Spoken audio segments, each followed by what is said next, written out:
Hello student, मेरा नाम अवधेश और आज के वीडियो में हम लोग देखेंगे अगला topic molecular basis of inheritance का ट्रांसलेशन। जैसा कि हम लोग पिछले वीडियो में पढ़ चुके हैं, ट्रांसक्रिप्शन क्या होता है, कैसे जो है रिप्लिकेशंस क्या होते हैं, ट्रांसक्रिप्शन में कैसे डीएनए से आरएनए बनता है, कौन कौन से एंजाइम पार्टिसिपेट करते हैं, तो ये सारी चीज़ें हम लोग देख चुके हैं। अब देखिए इम्पॉर्टेंट चीज़ आज हम लोगों को इसमें का अगला टॉपिक पढ़ना है, जिसको ट्रांसलेशन, जो कि हम लोग अलग अलग तरीके से जो है प्रोकैरियोट और यूकैरियोट में देखेंगे। ट्रांसलेशन काफ़ी इम्पोर्टेंट टॉपिक होता है, यहाँ से नीट में क्वेश्चंस काफ़ी ज़्यादा डायरेक्ट क्वेश्चंस आते हैं।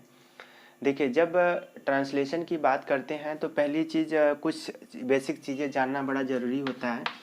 जैसे डीएनए होता है, डीएनए से क्या बनता है, आरएनए बनता है। आरएनए को, इस प्रोसेस को हम लोग क्या कह रहे थे, ट्रांसक्रिप्शन कह रहे थे। अब जब आरएनए से जब प्रोटीन का फॉर्मेशन होता है तो इस प्रोसेस को हम लोग बोलते हैं ट्रांसलेशन। अब देखिए ट्रांसलेशन जो प्रोटीन बन रहा है, इस प्रोटीन के बनने के पीछे इसमें बहुत सारे जो है एसेसरी प्रोटीन्स जो रिक्वायरमेंट होती है और बहुत सारे एंजाइम्स पार्टिसिपेट करते हैं। वही चीज़ें हम लोगों को इसमें पढ़ना है कि एक्चुअली इसमें कौन कौन से एंजाइम जो है पार्टिसिपेट करते हैं। देखिए इसमें जब हम लोग इसके आरएनए के बारे में जब हम लोग स्टडी करते हैं तो इसमें ट्रांसलेशन के पढ़ने से पहले हम लोगों को कुछ चीज़ें जानना बहुत ज़रूरी होता है कि इसमें आरएनए का स्ट्रक्चर कैसा होता है, राइबोसोम्स क्या होते हैं, राइबोसोम्स की स्ट्रक्चर कैसे होते हैं, और उसके बाद में ट्रांसफ़र आरएनए का स्ट्रक्चर कैसा होता है। ये सारी चीज़ें जानना बहुत इंपॉर्टेंट होता है। उसके बाद ही हम जो है इसको प्रेडिक्ट कर पाएंगे कि हाँ कोडान और एंटी कोडान क्या होते हैं। ठीक है, तो स्टार्ट करते हैं हम लोग। इसमें पहला है इसमें जैसे जेनेटिक कोड। देखिए जेनेटिक कोड क्या होता है।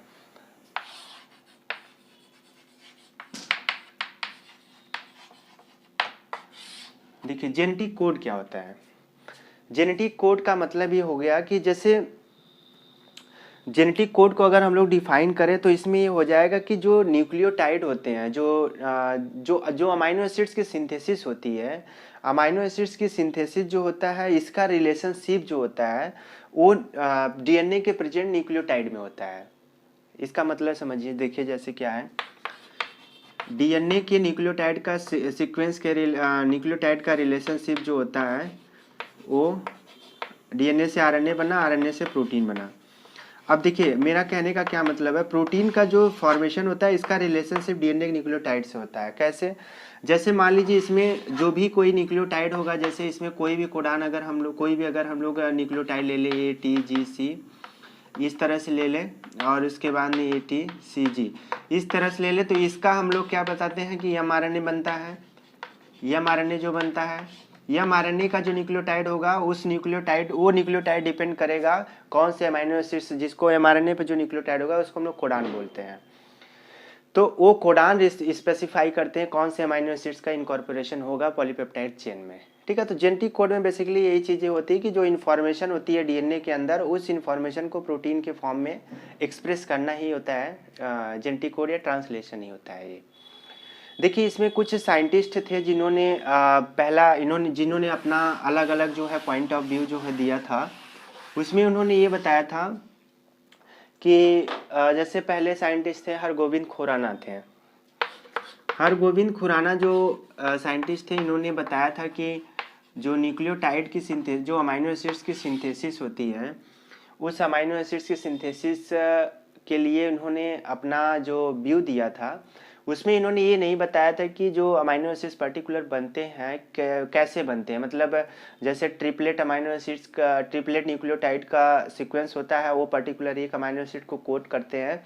तो ऐसा खुराना साहब ने ऐसा नहीं बताया था, इसीलिए इनका जो थ्योरी थी उसको, इसका ड्रॉबैक यही हुआ कि उन्होंने ये बताया कि जो उन्होंने केमिकली न्यूक्लियोटाइड को सिंथेसाइज किया, उसके बाद में इन्होंने देखा कि जैसे पॉली यू यू इस तरह से अगर इन्होंने देखा, तो इन्होंने ये पाया कि ये अगर ये 3 कोडान हैं, इन्होंने अपने एक्सपेरिमेंट में पाया कि पर्टिकुलरली ये जो न्यूक्लियोटाइड होते हैं, ये मान लीजिए सपोज थ्रियोनिन को अगर ऐड कर रहे हैं, तो इसी तरह इसका रिपीटिशन हुआ था इसके बाद में अलग अलग जो है ट्रिपलेट मिलते हुए हर एक अमाइनो एसिड्स जो है, हर एक कोडान अपने स्पेसिफिक अमाइनो एसिड के लिए रिस्पॉन्सिबल था। खुराना ने ये चीज़ बताया था कि जो है न्यूक्लियोटाइड की जो इसके कोडान होते हैं, कोडान के रिपीटिशन के कारण उसमें अमाइनो एसिड रिपीटेड होने चाहिए, लेकिन ऐसा नहीं होता है। और इन्होंने ये चीज़ भी क्लियर नहीं किया था कि एक पर्टिकुलर अमाइनो एसिड को कोड करने के लिए कितने न्यूक्लियोटाइड की ज़रूरत पड़ती है, तो इन्होंने ये भी नहीं बताया था। उसके बाद में फिर साइंटिस्ट एक आते हैं नीरेनबर्ग और मैथाई। नीरेनबर्ग और मैथाई ने हर एक चीज़ को क्लियर कर दिया। इन्होंने ये बता दिया कि जो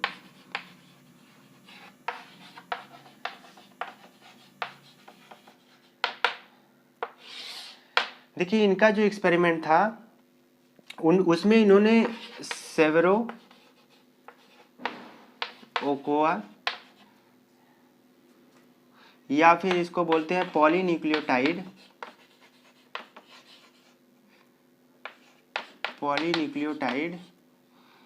फॉस्फोराइलेज,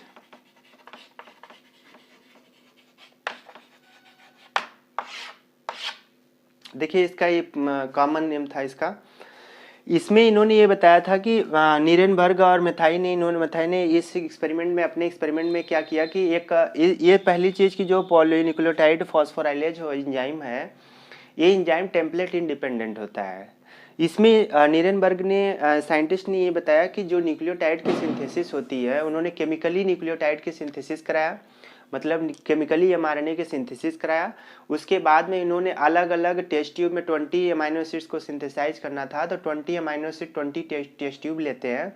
हर एक 20 टेस्ट ट्यूब में उन्होंने number of amino acids, number of nucleotide, जैसे एक में एडेनिन का ढेर सारा एडेनिन डाल दिए, एक में गुआनिन, एक में यूरासिल, और इस तरह से अलग अलग जो है टेस्ट ट्यूब में लेते हैं। और उसके बाद में उसमें इस एंजाइम को डाल देते हैं, इस एंजाइम को नहीं, उसके बाद में जब न्यूक्लियोटाइड जब ट्रिपलेट बनते हैं तो उसके बाद में इस एंजाइम का रोल आता है।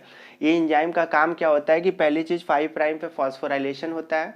दूसरी चीज़ इसका ये फंक्शन होता है कि ये जितने भी केमिकली सिंथेसाइज ट्रिपलेट थे उनको एक फॉर्म में जोड़ता है, एक फॉर्म में जोड़ करके इसको 5 प्राइम टू 3 प्राइम का एक mRNA बनाता है।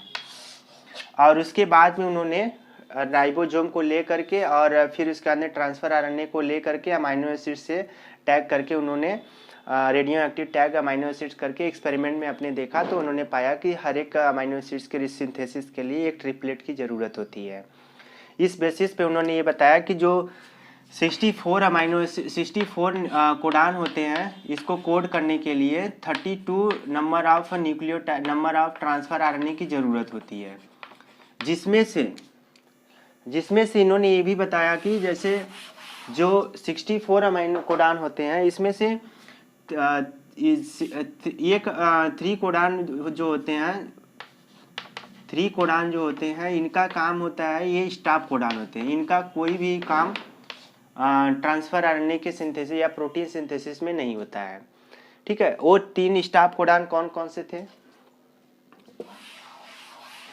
इस एंजाइम का नाम याद रखिएगा, पॉलीन्यूक्लियोटाइड फॉस्फोराइलेज ट्रांसफर आरएनए, ये जो है टेम्पलेट इंडिपेंडेंट। जो 3 स्टॉप कोडान थे कौन कौन से थे? ये 3 जो है क्या थे? स्टॉप कोडान थे।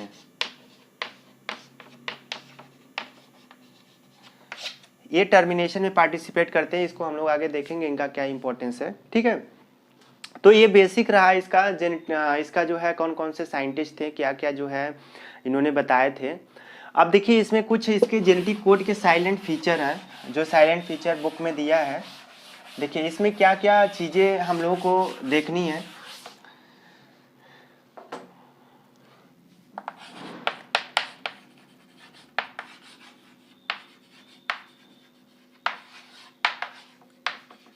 Silent feature of genetic code, देखिए पहला पॉइंट क्या था?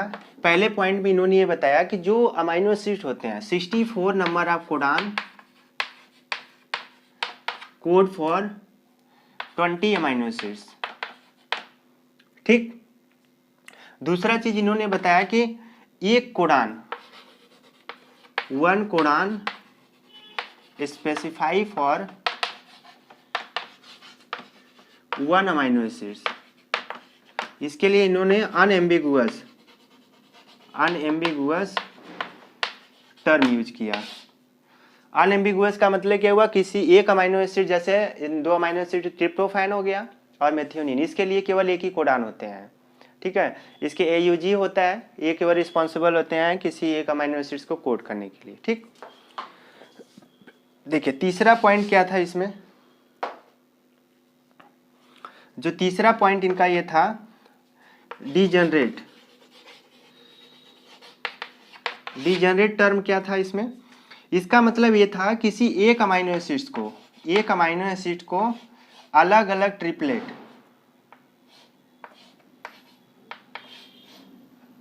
ट्रिपलेट जो है कोड कर सकते हैं, जैसे ट्रिपलेट A हो गया, B हो गया, C हो गया, मतलब अलग अलग ट्रिपलेट मिल करके एक अमाइनो एसिड्स को कोड करते हैं। इसका एक बहुत अच्छा एग्जांपल है जिसमें हम लोग पढ़ते हैं लाइसिन, एलानिन और सेरीन। इसके लिए 6 न्यूक्लियोटाइड, 6 कोडान होते हैं, जो 6 कोडान जो है एक ल्यूसीन को कोड कर सकते हैं, 6 कोडान एलानिन को कोड कर सकते हैं, 6 कोडान सेरीन को कोड कर सकते हैं। तो डीजनरेट टर्म का मतलब यही हुआ कि जो एक अमाइनो एसिड्स को कोड करने के लिए अलग अलग ट्रिपलेट की जरूरत पड़ती है, अलग अलग ट्रिपलेट जो है एक अमाइनो एसिड्स को कोड कर सकते हैं। देखिए इसमें जो अगला पॉइंट रहा, अगला पॉइंट ये था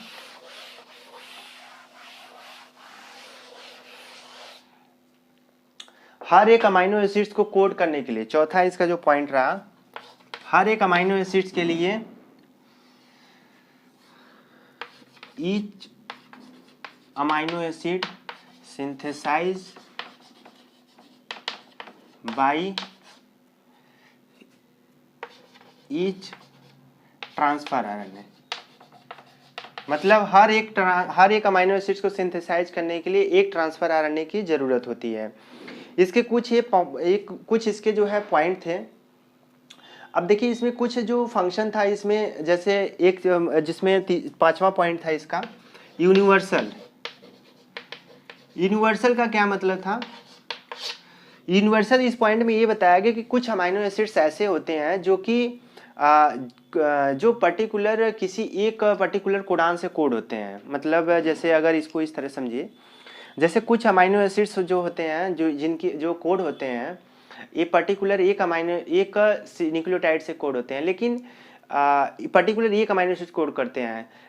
मतलब इसको और ज़्यादा ऐसे समझिए कि जैसे पर्टिकुलर एक जो कोडान होता है पर्टिकुलर किसी एक काम के लिए रिस्पॉन्सिबल होता है, लेकिन जैसे हमने एक स्टॉप कोडान बताया UAA, ये पर्टिकुलर स्टॉप कोडान के लिए मतलब ये ट्रांसफर RNA को ट्रांसलेशन को टर्मिनेशन के लिए रिस्पॉन्सिबल होता है। लेकिन ऐसा नहीं, यूनिवर्सल का मतलब ये होता है कि ऐसे ये कोडान जो होते हैं कहीं और किसी और काम के लिए भी यूटिलाइज हो सकते हैं, मतलब ये इनिशिएशन का भी काम करा सकते हैं। जैसे इसका ट्रिपेनोसोमा में जो है इसका काम होता है UAG जो होता है ट्रिपेनोसोमा में इनिशिएशन का काम करता है, ठीक है। तो इसको हम नहीं कह सकते कि हाँ ये इसका काम, इसका जो फंक्शन यूनिवर्सल है, ये केवल एक ही काम कर सकता है, ऐसा नहीं है। ये अपने फंक्शन जो होते हैं स्पीसीज टू स्पीसीज जो है इनका वेरी करता रहता है, ठीक। और देखिए इसका जो 6 पॉइंट था, 6 पॉइंट में ये बताया गया कि जैसे जो अमाइनो एसिड्स जैसे मेथियोनिन है, मेथियोनिन की जो सिंथेसिस होती है, मेथियोनिन की सिंथेसिस के लिए 2 टाइप के ट्रांसफर RNA रिस्पॉन्सिबल होते हैं। क्यों? क्योंकि पहला जो इनिशिएशन होता है, इनिशिएशन कोडान हम लोग मेथियोनिन बोलते हैं। मेथियोनिन के लिए इनिशिएशन के लिए पहला ट्रांसफर RNA जरूरत पड़ती है, लेकिन बाद में जब हम प्रोटीन की सिंथेसिस जब होने लगती, बीच में अब अगर अमाइनो एसिड्स मेथियोनिन को आना है तो इसके लिए तो पहला ट्रांसफर RNA काम नहीं करता है, तो इसके लिए अलग ट्रांसफर RNA की जरूरत होती है, ठीक है। तो ये कुछ इसके पॉइंट्स रहे हैं जो जेनेटिक कोड के कुछ साइलेंट फीचर रहे हैं जो कि हम लोगों को जानना बड़ा जरूरी था। अब देखिए इसमें एक और चीजें जानना जरूरी है, ओवल हाइपोथेसिस क्या होती है। ओवल हाइपोथेसिस,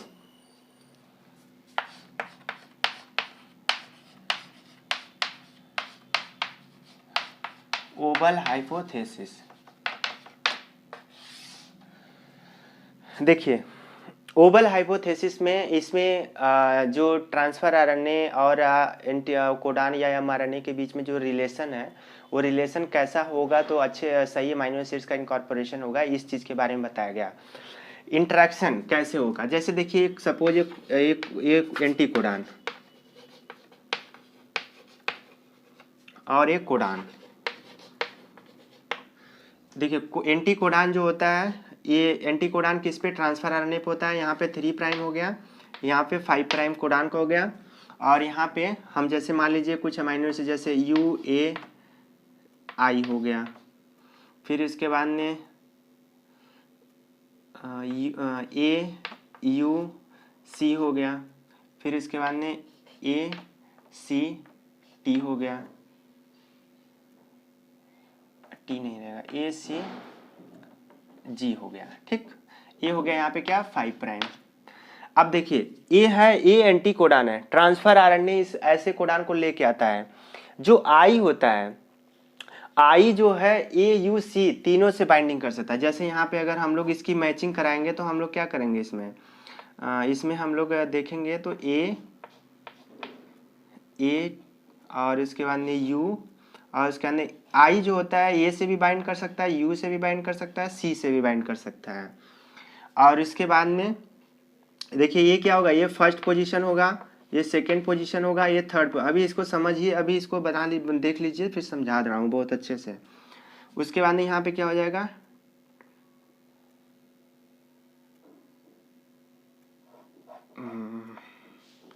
ए हो जाएगा, यहाँ पे क्या हो जाएगा, यू हो जाएगा, यहाँ पे ए हो जाएगा, यहाँ पे जी हो जाएगा, यहाँ पे क्या हो जाएगा, यू हो जाएगा, जी हो जाएगा, सी हो जाएगा, ए हो जाएगा 3 प्राइम।